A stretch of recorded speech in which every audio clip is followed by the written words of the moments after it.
Hello, everybody. Happy to be here today. I'm Elena Ivanushkina, executive coach, certified since 2014, working with leaders and sales. I am official coach and mentor of ESA Business School here in Spain, and I'm also a co-founder of Top Expert Brand Accelerator, company which helps build personal brand and thought leadership for leaders and experienced professionals, including coaches. Today, I will cover a topic of personal branding for coaches and more specifically, how to position yourself as a thought leader. Today, we will cover the topics of how to strategically differentiate yourself, what is personal brand and thought leadership, how you can shape it to differentiate yourself from competitors, and we will do practical exercise to formulate actually this differentiation. We will go through pyramid of differentiation factors and 6 steps to grow your visibility. Let's start. If we take a LinkedIn site and type word coach in the search, how many results do you think we will get? Actually, we will have more than 6 million results. Of course, if we talk about ICF certified coaches, it will be less than that, over 35,000, but it's still a lot. Specifically now, after COVID, there are no frontiers, people working online, and to attract the clients, you need to differentiate yourself. And for that, it's crucial to be clear and specific about why people should work with you. Who is your audience? What is your unique value proposition? The more specific and strategic you are in your differentiation, the more visibility you will get, and it will be easier to stand out and build strong personal brand. So actually, people who succeed in building their brand, they excel in 2 areas, in brand formulation and brand communication. You need to be good in both. First, you need to be able to clearly articulate what you do professionally, for whom and how, why clients should choose you versus other professionals, and why they can trust you. But if you are not communicating it, if you are not visible online, especially now, how people would know. So you need to be able to be visible strategically across various channels and do it with consistency.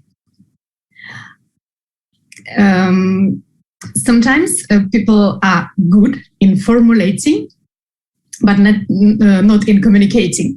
Sometimes we have different example when people start with communication, skipping the formulating part. And then it's just confusing because the message is not coming across. It's not clear why you say that, for whom, and why people should follow you. Let's look on formulation part, how really to do it with clarity and focus. First of all, why it's not so easy to formulate our brand.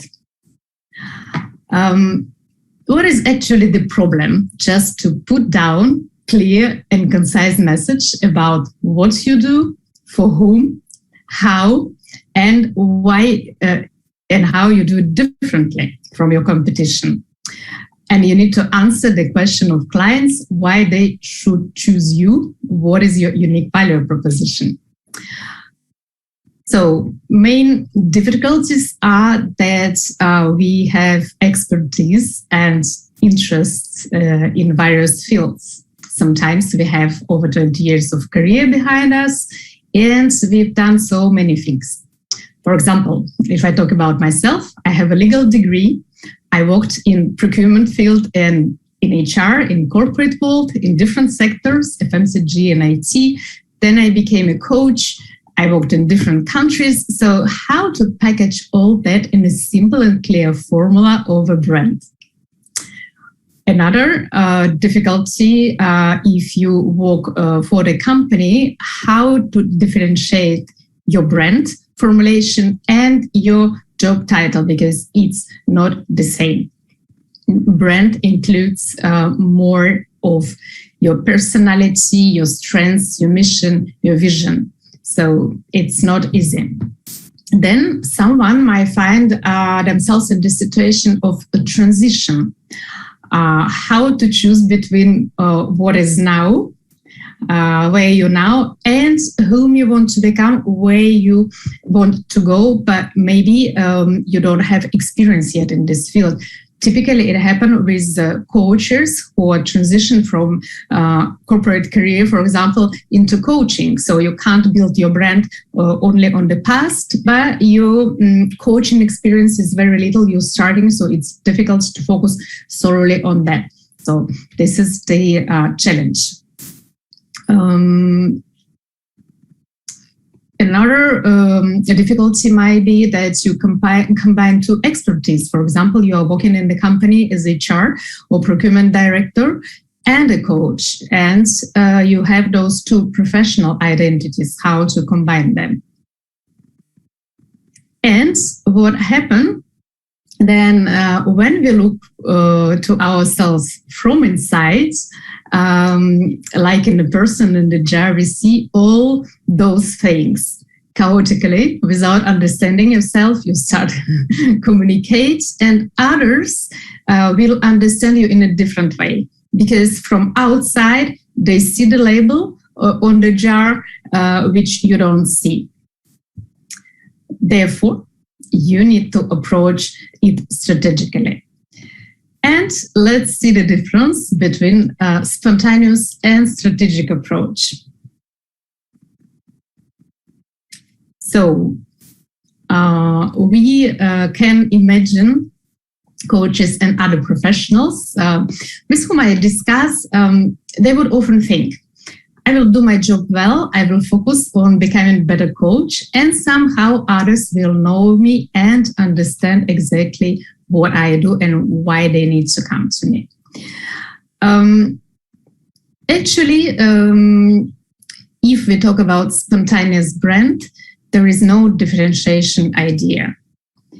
There is an absence of clear and consistent image. And when I talk about image, it's not about color of your business card or your website. It's more what you project as a message, as a value, as ideas to your audience. And then you are not a reference among your audience, and it takes years to get the results. If you have conscious personal brand, you choose strategically your differentiating factors. You project clear and predictable image to your clients. And all your actions are working on your brand. Example, when you communicate, there is always a global umbrella, and for people it's clear why you recommend this article, why you wrote a post about this topic, and why when you are, for example, having a speaking engagement, you talk about this specific subject. Everything goes under the umbrella of your personal brand, which is clear and understandable. And as a result, you are well known among your audience and you get the results quickly. So what I would suggest you at that point, rate your brand on the scale of 0 to 10, where 0 would be a spontaneous personal brand, at 10, very well developed conscious brand. So where are you now at that scale? Think about it.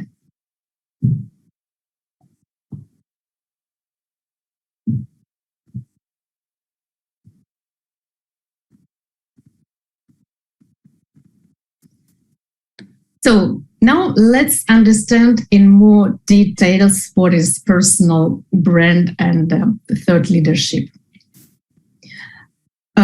Many brilliant coaches don't know how to get their voice heard and become known for their greatness. So we can look at personal brand as a tool which allows you to get clarity, who you are, what you have to offer, and become known among people who need your services. The concept of personal brand evolved over the last 10 years. It's not an ego-driven PR tool anymore. It's actually how to connect to people to whom you can make a difference, how to create a community whom you can serve at the best of your professional capacity. It's about impact you can make on others. And actually, to articulate that, you need to define what I call personal brand map, which consists from many components. It includes your expertise, experience, your audience, your personalities, your strengths, and most important, your vision. And if we talk about thought leadership, you can see it as the ultimate results of strategic approach to your personal brand. A step further in your personal brand development. Thought leadership or thought leader, they have idea or concepts in the area of their expertise which they communicate. It can be a unique approach, a methodology, trending topic, and so on. And sometimes it is something bigger than themselves. They can challenge your assumptions on some things or how you see the things which is coming from their passion. And it's a result of recognition by others. Actually, becoming a thought leader open new opportunities because you involve new people in your circle, not only in terms of what you do, but it can be partnerships, synergies, speaking engagements, and so on. So, of course, if you want to develop our business, touch more people, serving more clients, this is the right way to go and become known, become visible. So now, think about how you would define a thought leader.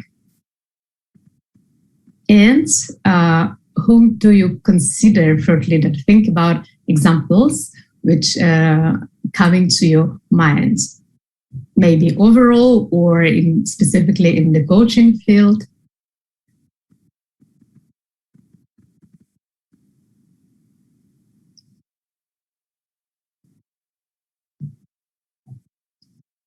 So I would like to stop here for a moment to clarify the definition of thought leadership or who is a thought leader. We have quite recent concepts of influencers, opinion leaders, thought leaders, and from discussion with others, I've realized that different people would understand it differently. Someone would consider influencer as an Instagram celebrity, showcasing their lifestyle, having a lot of followers, but not really bringing kind of intellectual component in that.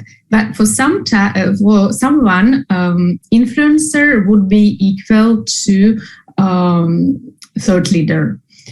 So there is, since it's quite recent terminology, there is no alignment maybe on that. So let's dive in and clarify whom we can consider thought leaders. I put some examples here of Simon Sinek, who is known as a thought leader in leadership, Seth Godin in marketing, Adam Grant in organizational psychology. And if we look at them and we look at other thought leaders, we can find common things. They are authority in the area of their specialization.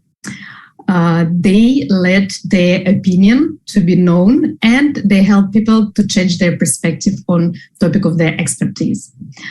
They have very often an idea and sometimes it's a big idea. They have capacity to elevate level of consciousness of people based on comprehension of their expertise, reflections, and they involve others in their thinking process into the conversation. They actively share information with the public in social media, and maybe a very important thing, they're looking for how to serve. So it's not egocentric, it's understanding their audience, understand which value they can bring, and do it generously. Okay,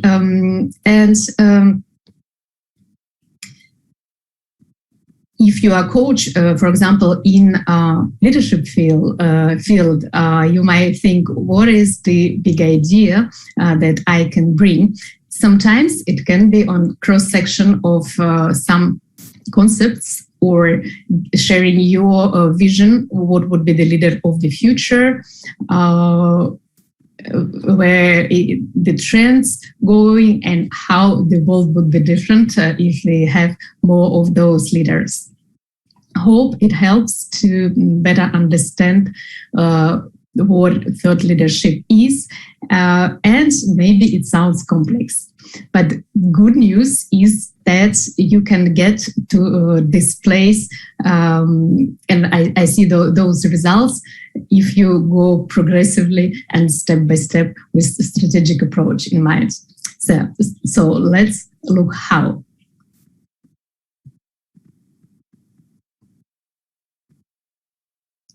Now we have clarified the terminology of concepts, so let's talk about distinguishing factor in order to build our personal brands and become progressively thought leader in the field. So we can imagine a pyramid in order to visualize this process.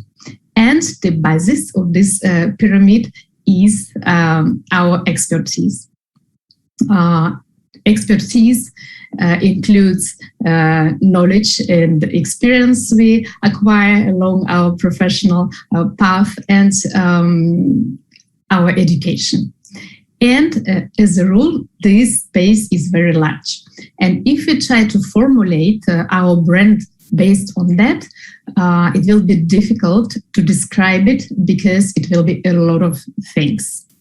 So therefore, we go up on the pyramid, and there is a niche and specialization. It helps your client identify who, if you are the right person to go to, and to illustrate it, maybe imagine that we need new glasses. And we're not thinking, should I see a doctor? No, we're thinking that I need to see ophthalmologist. Same if we have a toothache, we need to see a dentist, not a doctor in general. So niche and specialization helps your audience to understand that you are right person for them to go to with the problems they have or with the solution they want to find. And then we have a positioning. Positioning, this is exactly what helps us to become a thought leader. So it's your opinion, your view on some key concepts in your area, maybe some ideas, your perspective. Basically, it's how your approach is different from others, what new you can bring in the area of your expertise. And then on the top of this pyramid, we have your why. Of course, it's the most important. And here we remember Simon Sinek with why. It's exactly why you do that, whom you want to become, what change you want to create, what are your values, why you do that all together. So this is very important element of having this personal mission behind your activity.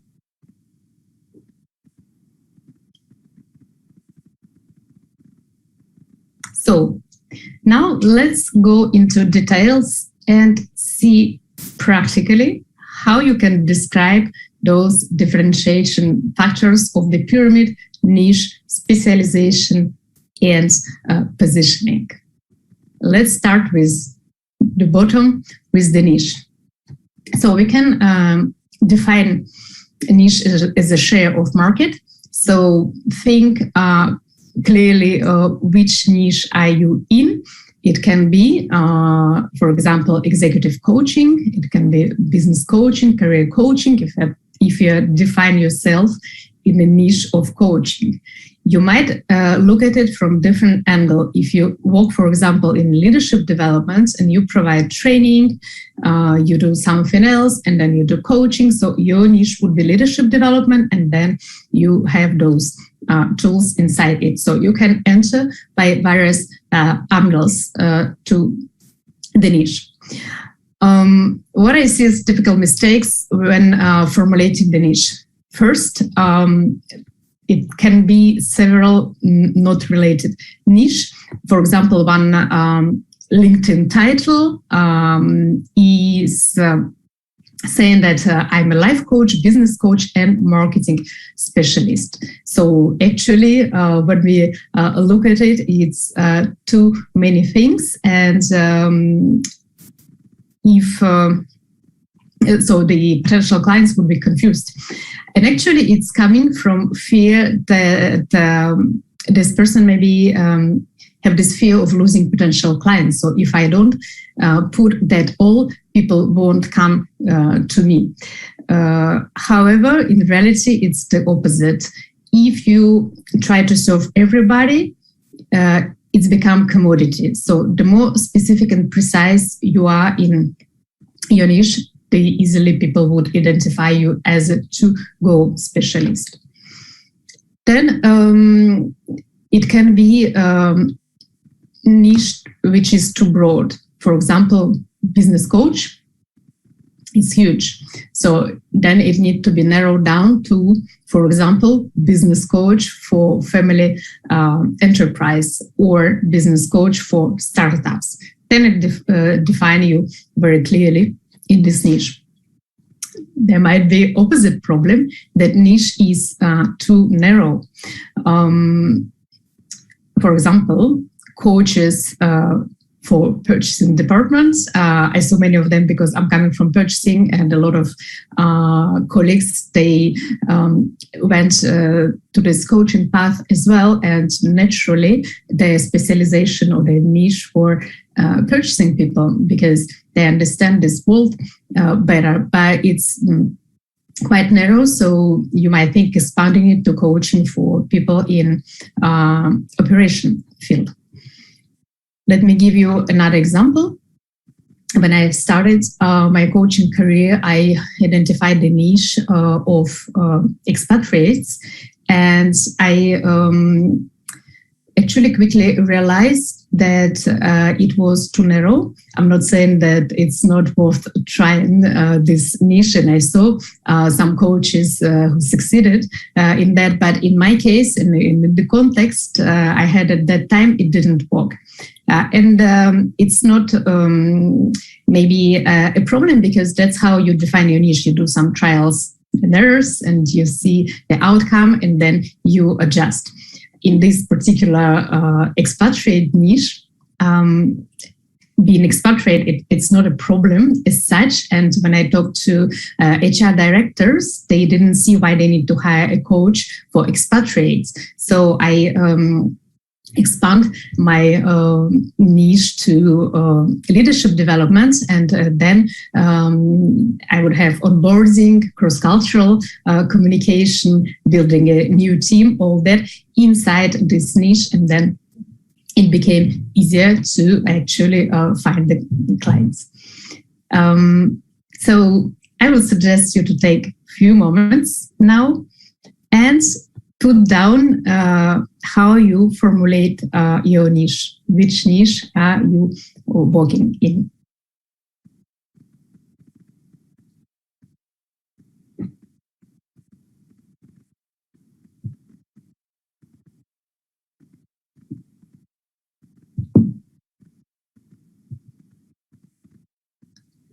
All right, I hope you've done your notes. Let's moving up on the pyramid to specialization. Actually, specialization allows to answer the question, why you? Articulating your specialization help audience find the best fit for them. And here you have a real example. I took it from LinkedIn on how you can formulate it. There is clear, neutral, and unclear example. So let's look at the clear one first. So it's a life purpose coach. And then there is a description helping women in toxic relationships recover and regain self-confidence and worth to live a purposeful led life. So it's pretty specific. You see that it's a purpose coach, life purpose coach, very clear. And then it goes to the description of the audience, women, and specifically in toxic relationship. And there is a result, what people would get out of this program, process, recover, and regain self-confidence and worth to live purposeful life. Another example, which is not coaching, but someone who helps coaches attract clients by teaching them to write personal content. So, and then you have some service proposals here. So it's pretty specific as well that the clients coaches, and it's about writing content and teaching, and then you have examples of programs. And another example, coach and mentor for executive women in transition, resilience, mindfulness, wellness. So this is pretty specific as well, because you have coaching and mentors for whom? For executive women, and even more narrow, in transition. And then you have some examples what problem they might tackle as resilience, mindfulness, wellness. So this is clear example. When you read it, you understand immediately, is it a specialist you need to go to. Then there is a neutral part, which is, for example, in this case, coach at Kaplan Professionals. So the company certified Gallup Strengths. So there is something about certification. So we might have an idea what this coach is doing, but it's kind of not giving us exact answer. It stays general. And then we have further example, how people articulate themselves. It's shining eyes officer. And I think, so the message is, and I know this person, so it's a real person. The message is behind that this person helps engage people in organizations. So he helps make their eyes shine. And I think it's a very nice metaphor. But when you look at it in LinkedIn and then you think, should I go to this specialist? It's not clear exactly. So metaphorical things, it's good to have it somewhere in the description at the end, after you explain clearly and kind of articulating it really in a way that people can identify themselves with that. Okay, so let's look at actually how we can approach specialization. You can do it by your target audience, so your potential clients. For example, it can be, if you talk about coaching, it can be young female leaders, women after 40, expats, working moms with kids, millennials, startup founders, artists, school teachers. So the audience you work with. Then it can go to the direction of which problems you are solving. For example, from dysfunctional to high-performing team, from being a boss to becoming an inspirational leader, stress management, how to get your stress under control and avoid burnout. It might be transitions, career transition from corporate to entrepreneurship, from corporate to retirement, and so on. So something which has a well-known problem and maybe what it would be the outcome. Another way to look at it is how you provide coaching. So maybe something specific, either your own methodology or approach or process, which is unique. I saw, for example, coaches offering walking sessions when you are not sitting, but you're going somewhere in the woods, for example, with the coach, and it gives different results in terms of outcomes, or it can be coaching with horses, for example, or it can be, I took here example of Todd Cherches, who is one of the top 50 thinkers, and he is known by application of visual thinking techniques to the practices of leadership development and executive coaching. So that can be like having your own methodology and applying it to your practice. It can be as well a geographic location. Either you work, for example, in Europe or in Spain, and you might be location independent nowadays. We have more of that. Do you work offline, online, both, and so on. So how you define this geography. So think about specialization. And of course, for better differentiation, you can combine one after another approaches to have your message more precise, more specific. And you can reinforce your statement by adding personal qualities or attributes to that. For example, we can think of, I'm a compassionate coach, or, for example, mom of 4, helping working moms to thrive. So you put your personal story in it, and then for client, it's easy to identify why they're similar to you, so you're a trusted person for them to come for the service. So you can as well state the results you provide. So what are the outcomes of what you do? For example, it can be successful implementation of coaching culture in corporations, so developing leaders of the leaders. So now take a few moments and formulate your specialization.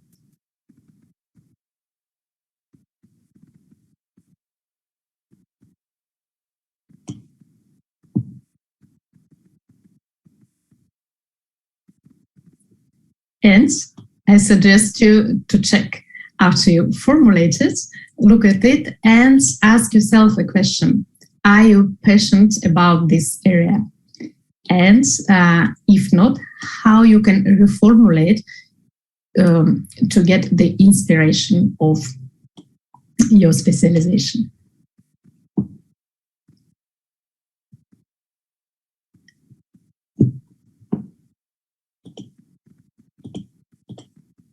And now we go into next level of pyramid, positioning. So it's even more precise and specific.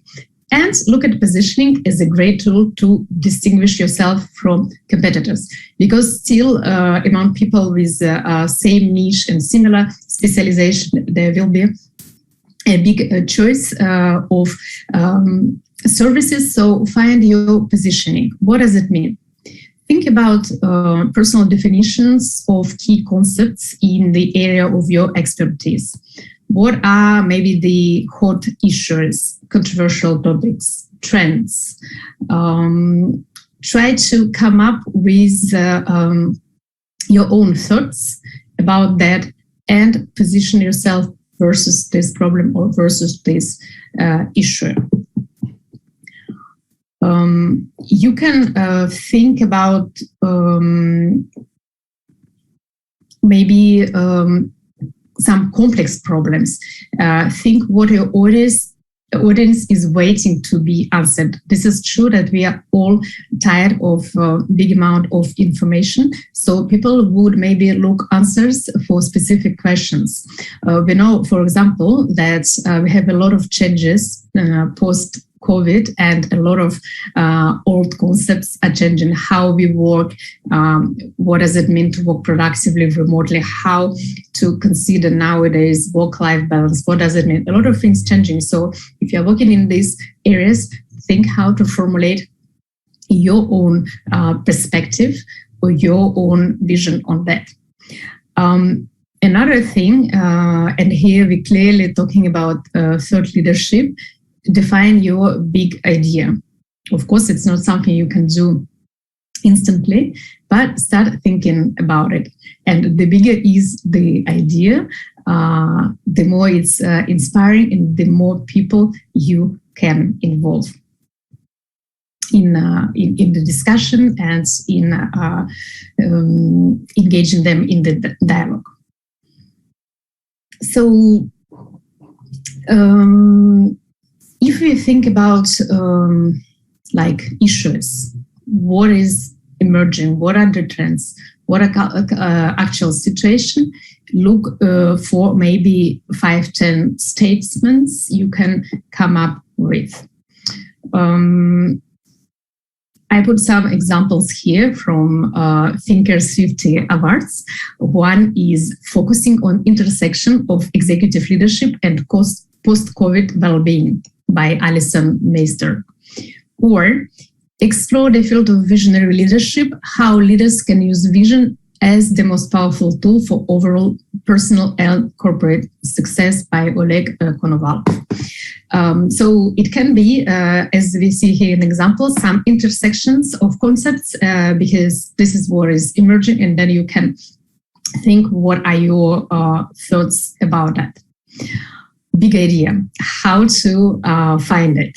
Maybe the concept of TED Talk, just to get inspiration, you can watch for them. And in order to be selected at TED, you need to have idea worth spreading. So watching TED Talks may give you ideas of what is considering is a big idea. And then you can ask yourself the questions. For example, what is the problem you want to help to solve? Big problem. What do you disagree, for example, with accepted points of view? Where do you see the new way of doing things that others don't see yet? What is your vision of the future you're committed to make happen in your arena? And so on. So start thinking about that. And maybe if we talk about personal definition of key concepts, don't come back to maybe obvious things or common conventional definition. Think about how you can stand out here, be original, bring some fresh view on the area of expertise that would set up you for becoming a thought leader. Because as we discussed early, thought leadership, this is about discussing your concepts and ideas with others, first formulating them and then engaging others into conversation, creating maybe the community around that. So it's a good way to gain this visibility and to become go-to authority in the field.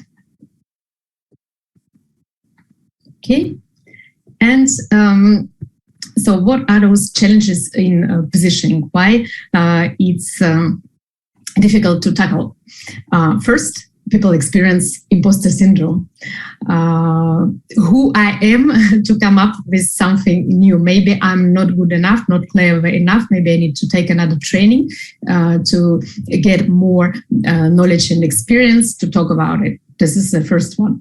Then there is a fear of potential criticism, because general knowledge is hard to criticize. But once you come with something which is original, new, fresh, maybe not accepted by everybody, and this is normal. Someone would agree, but there would be people who disagree.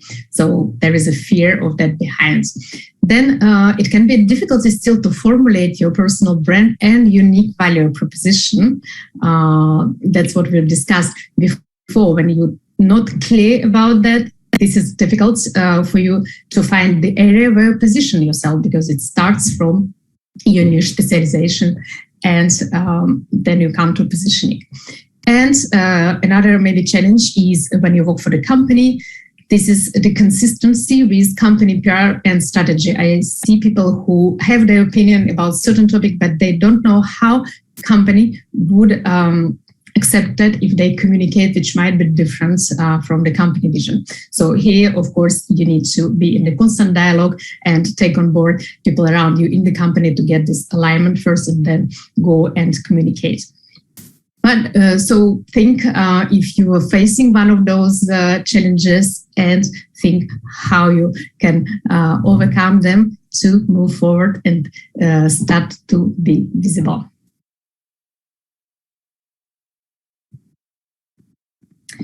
So we are coming back to this successful personal brand. We covered the formulation part, and there is a communication part, which is as well important.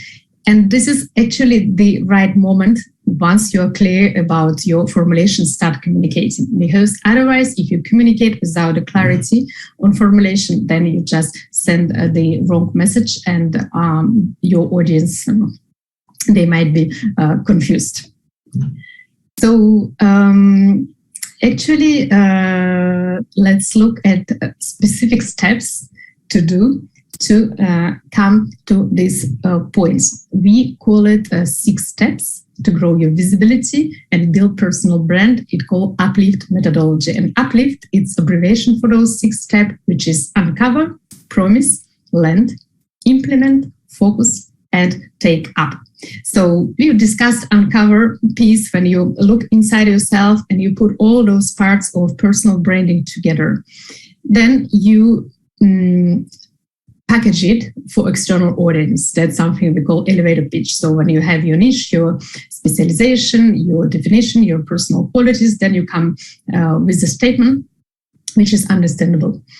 And then once you've done that, you go to a phase called select. Select your touch points. Actually, you can communicate in many ways, but you need to really decide, do you build your website? Which social media you want to use? Is it LinkedIn, Instagram, Facebook, Clubhouse, and some other media? Or it will be as well combined with offline media. So you decide those points of contact where you will showcase your brand and let people know about who you are, what you do. Once you've selected that, you go to implement phase, which is building visibility. So you need to become visible via content. So create your own content and communicate it in the touch points you've identified early. You might select, for example, LinkedIn is your main channel of communication, and then you might have a website, blog, where you will put the information. Then you go further. Once you put it in place, then you can focus on building partnerships, building various monetization options, and build expert programs, for example, to professionalize your activity. And the last phase is taken up. It's really how to scale up your brand. You might outsource certain things. You might find people helping you with building your visibility and be visible online, because you all know it takes a lot of time and effort. So if you do it really professionally, you need to have someone in place helping you. So basically here, this is how we start and where we go with those steps towards developing personal brand and building your thought leadership. And to conclude, I want to highlight the necessity of right balance. If you are great professional, brilliant professional, you still need to master the skills of how to become visible, how to communicate, how impact people through what you do. So, and if we imagine it as a 4 quadrants, we would have beginners, we would have hidden treasures, people who have professional mastery, but they're not excelling in communication, in becoming visible, and that's a pity because just world don't know them. And there is another maybe extreme wannabe. There are some influencers which are just showing their presence, but there is no real expertise or real experience and thoughts behind that. So, and then we have, when you have high professional mastery and you manage well being visible and have an impact, where thought leadership is sitting in this quadrant. So you can think about it, how progressively get in this place. And of course, this is where you have thriving and successful coaching practice. So I leave you with this reflection on how to get in this 4th quadrant, what you need to focus on in the first place. And meantime, if you want to get in touch, here are my contact details, email, website, LinkedIn profile. And if you want to learn more, I have a podcast where I discuss those things, so you're very welcome to listen to it.